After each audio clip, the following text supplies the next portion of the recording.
तो दोस्तों आज हम फिर से आ चुके हैं आप लोगों के लिए बिहार मैट्रिक बोर्ड परीक्षा के लिए एक और ही महत्वपूर्ण प्रश्न लेकर, जो कि दीर्घोत्तरीय प्रश्न है। और इस तो प्रश्न इस वर्ष के लिए काफ़ी महत्वपूर्ण है क्योंकि ये प्रश्न 2019 में पूछा हुआ है।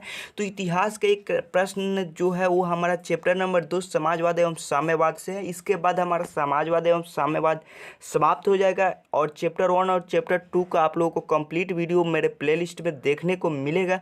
तो चलिए इस वीडियो को स्टार्ट करते हैं सबसे सरल और सबसे आसान भाषा में। तो देखिए ये जो मेरा क्वेश्चन है वो है हमारा जार की निरंकुशता एवं अयोग्य शासन, ये टॉपिक है। रूसी क्रांति के कारणों की विवेचना करें। तो रूसी क्रांति के कारणों की विवेचना करना है, तो यहाँ पे दीर्घोत्तरीय प्रश्न है। तो हम लोग किन्हीं 3 कारणों का यहाँ पे विवेचना कर लेंगे तो हमारा प्रश्न का जो मांग है वो पूरा हो जाएगा। तो यहाँ पे देखिए सबसे पहला कारण हम लोग लिखेंगे जार की निरंकुशता एवं अयोग्य शासन। उसके बाद से उसमें लिख सकते हैं 1917 से पूर्व रूस में रोमनो राजवंश का शासन था। वहाँ के सम्राट को जार कहा जाता था। वहाँ का शासक जार निकोलस द्वितीय था, जिसके शासन काल में क्रांति हुई। वह राजा के दैवीय अधिकारों में विश्वास रखता था। उसे आम लोगों की सुख दुख की कतई चिंता नहीं थी। इस प्रकार आगे चलकर जनता की स्थिति बद से बदतर हो गई। इस बात को आप लोग थोड़ा सा समझेंगे। जार की निरंकुशता एवं अयोग्य शासन देकर हम लोग डैश देंगे। उसके बाद से लिख सकते हैं 1917 से पूर्व रूस में रोमनो राजवंश का शासन था। वहाँ के जो सम्राट होते थे उनको हम लोग जार कहते थे। वहाँ का शासक जार निकोलस द्वितीय था। इस यहाँ पे एक ऑब्जेक्टिव प्रश्न बनता है, इसलिए आप लोग इस टॉपिक को याद रखिएगा।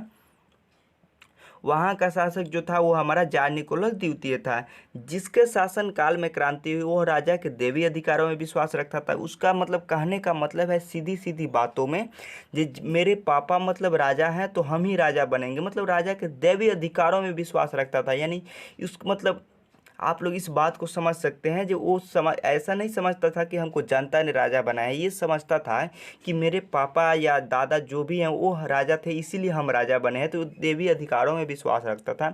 उससे आम लोगों की यानी जो जनता थी उसका सुख दुख का कतई चिंता नहीं था। अपने भोग विलास में लगा हुआ रहता था दिन रात। इस प्रकार आगे चलकर मतलब जनता की स्थिति जो है वो काफ़ी बिगड़ती गई। तो इसके साथ हम लोग अब नेक्स्ट टॉपिक पे बात करेंगे। तो चलिए देखते हैं नेक्स्ट टॉपिक को। तो नेक्स्ट टॉपिक आपके सामने है, देखिए नेक्स्ट टॉपिक किसानों की दयनीय स्थिति। तो किसानों की दयनीय स्थिति पे हम लोग बात करेंगे। तो किसानों की दयनीय स्थिति को हम लोग ये लिखकर उसके बाद से डैश देंगे। उसके बाद से बहुत ही खूबसूरत लाइन में लिखेंगे रूस में जनसंख्या के अत्यधिक भाग कृषक ही थे। यहाँ पे थोड़ा मिस टाइपिंग हुआ है हमको बनाने में, क्योंकि ये जो है वो हम अपने हाथ से बनाए हैं और मेरे नोटबुक का है, मेरे द्वारा तैयार किया गया बुक लैंग्वेज नहीं है, जो कि काफ़ी सरल लैंग्वेज है जिसे आप लोग आसानी से याद भी कर सकते हैं। और इसे लिखिएगा तो मतलब पूरे नंबर मिलने की संभावना भी है। तो देखिए यहाँ पे जो है सीधी सी बात है, रूस में जनसंख्या के अत्यधिक भाग कृषक थे। यानी रूस में जो मान लीजिए ज़्यादा जो जनसंख्या था उसमें अत्यधिक किसान थे। उसके बाद से किसानों की स्थिति अत्यंत दयनीय थी। उनके पास बहुत छोटे छोटे खेत थे। यानी देखिए किसानों के पास जो थे वो खेत काफ़ी छोटे छोटे थे। मान लीजिए टुकड़ा टुकड़ा खेत था, बहुत छोटे छोटे, जिन पर वे पुराने ढंग से खेती करते थे। यानी उन लोगों के पास तकनीक का भी कमी था। यानी तकनीक भी कोई नहीं था जिस पे वो लोग पुराने ढंग से खेती करते थे, तथा करों के बोझ से दबे हुए थे। यानी उनके पास पूंजी का भी अभाव था। देखिए उनके पास पूंजी यानी कुछ निवेश करने के लिए नहीं था पैसा। और यहाँ पे तो सीधी सी बात है, आजकल अगर आप लोग इन्वेस्टमेंट नहीं कीजिएगा तो प्रॉफिट कहाँ से कमाइएगा। तो उनके पास पूंजी का भी अभाव था तथा करों के बोझ से दबे हुए थे। उनके पास कर यानी ऑलरेडी जो है वो लोग कर यानी आप लोग समझ सकते हैं कर्जा, एक प्रकार का कर्जा के बोझ से वो लोग दबे हुए थे। ऐसे में किसानों के पास क्रांति के सिवाय कोई दूसरा चारा नहीं था, जो क्रांति का कारण बना। इस टॉपिक पे थोड़ा सा ध्यान देंगे। रूस में अत्यधिक भाग जो थे वो कृषक थे। उनके पास खेत बहुत छोटे छोटे थे जिन पर वे पुराने ढंग से खेती करते थे, यानी पुराने तरीके से। उनके पास पूंजी का भी अभाव था तथा वो करों के बोझ से दबे हुए थे। तो ऐसी स्थिति में किसानों के पास क्रांति के सिवा कोई दूसरा चारा नहीं था, जो क्रांति का कारण बना। आई होप यू अंडरस्टैंड, मतलब आप लोग इस टॉपिक को बहुत आसानी से समझ गए होंगे। तो चलिए चलते हैं नेक्स्ट टॉपिक की ओर।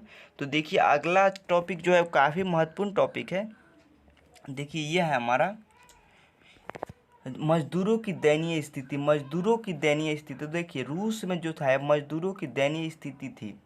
रूस में मजदूरों की जो स्थिति थी वो अत्यंत दयनीय थी। कैसे? देखिए उन्हें अधिक काम करना पड़ता था। उन्हें देखिए ये तो सीधी सी बात है, किसी को भी अगर अधिक काम करना पड़ेगा तो वो तो मतलब गलत बात है, परंतु उनकी मजदूरी काफ़ी कम थी, यानी अधिक काम कराया जाता था और मजदूरी काफ़ी कम दिया जाता था। ऐसी स्थिति में उनके साथ दुर्व्यवहार किया जाता था। तो देखिए जब आपसे 8 घंटे की जगह पर 12 घंटा, 14 घंटा, 16 घंटा काम कराया जाए और आपका मजदूरी काफ़ी कम दिया जाए, तो क्या आप लोगों के साथ दुर्व्यवहार नहीं होगा?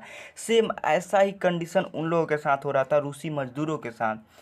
और वो जो है वो अपनी स्थिति से संतुष्ट नहीं थे, और सीधी सी बात है ऐसी स्थिति में वो लोग अपनी स्थिति से संतुष्ट नहीं होंगे, तो जो आगे चलकर एक क्रांति का कारण बना, तो जो आगे चलकर ये भी एक क्रांति का कारण बना। देखिए यहाँ पे हमने 3 टॉपिक पे बात की, आप लोग तीनों टॉपिक को अगर एग्जाम में लिख देते हैं तो पूरा फुल नंबर मिलेंगे, इस बात को आप लोग याद रखिएगा। तो अब हम लोगों के पास और 6 चैप्टर बचा है, 6 चैप्टर। तो 6 चैप्टर में हम ट्राई करेंगे 10 या 15 दिन में 6 चैप्टर को कवर करने का, जो 6 चैप्टर है। और हाँ, इस चैप्टर के 2 प्रश्न को छोड़ रहे हैं, 2 दीर्घ-उत्तरीय प्रश्न को। 2 दीर्घ-उत्तरीय प्रश्न को हम लोग लास्ट में बताएंगे, लेकिन फिलहाल हम आप लोगों को बता दें कि जो 3 बात किए थे, यानी कार्ल मार्क्स वाला, उस कार्ल मार्क्स की जीवनी वाला, उसके बाद से ये रूसी क्रांति के कारण, उसके बाद से एक और प्रश्न पे बात किए थे। ये सारे जो प्रश्न है वो महत्वपूर्ण है, यानी हम महत्वपूर्ण प्रश्न में एक भी प्रश्न को नहीं छोड़ेंगे वो, और जो 2 प्रश्न है वो उतना महत्वपूर्ण नहीं है। तो चलिए इस वीडियो को समाप्त करते हैं, मिलते हैं एक और नए एपिसोड में। और मिलने से पहले हम आप लोगों से निवेदन है कि अगर आप लोगों को वीडियो अच्छा लगे तो वीडियो को लाइक कर दीजिएगा और चैनल को सब्सक्राइब कर दीजिएगा। और इसका PDF पाने के लिए आप लोगों को एक बढ़िया सा कमेंट करना है, और साथ ही साथ वीडियो को लाइक करके चैनल को सब्सक्राइब करके और अपने दोस्तों में शेयर कर दीजिएगा। उसके बाद से आपको इसका PDF भी मिल जाएगा।